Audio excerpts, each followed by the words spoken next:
First, I want to wish all my fellow senators and our staff colleagues here in the Capitol a happy and healthy New Year.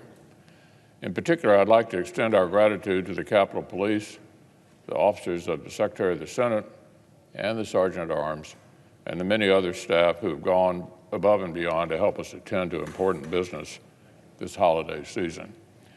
Today, by the grace of God, the genius of science, and the resilience of the American people, we appear to have a bright 2021 on the horizon.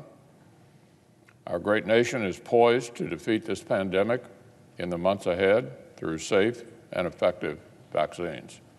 The pace of the American people's economic recovery has already beaten expectations and predictions.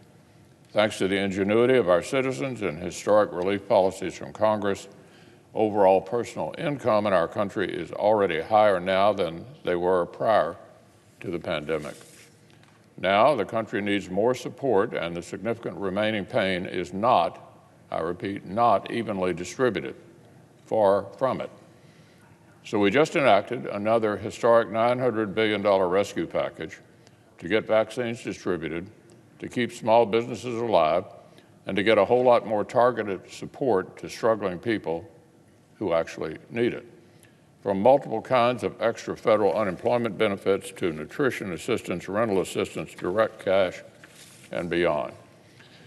This latest huge historic package was just signed into law less than 1 week ago. It is beginning to take effect right now. Many households have already received the latest round of direct cash or will receive it very soon to help them turn the page into this brand new year. And while this huge new aid package takes effect, the bipartisan Common Sense Caucus in both chambers is not keen to let Speaker Pelosi and Senator Sanders rush to borrow another $500 billion for universal cash giveaways, regardless of need. A huge chunk would essentially be socialism for rich people, money flowing to households earning well into six figures, who did not lose any jobs or income last year. The House Democrats' bill is just simply not the right approach. That's what editorial pages across the political spectrum say, that's what even liberal economists say, and that's what common sense tells us. Here's what the Senate is focused on: completing the annual defense legislation that looks after our brave men and women who volunteer to wear the uniform.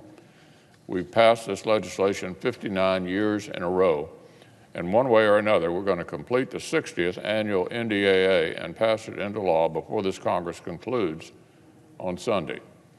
It's a serious responsibility, but it's also a tremendous opportunity to direct our national security priorities to reflect the resolve of the American people and the evolving threats to their safety at home and abroad. It's our chance to recommit to research and development so that our 21st century military is equipped to outmatch any adversary. It's our chance to ensure we keep pace with competitors like Russia and China.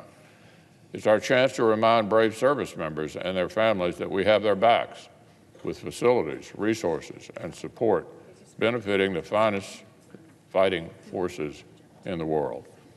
Over the past year, our colleagues on the Armed Services Committee have made sure that the legislation delivers for our troops and for our nation. Now it's time for us to deliver this bill.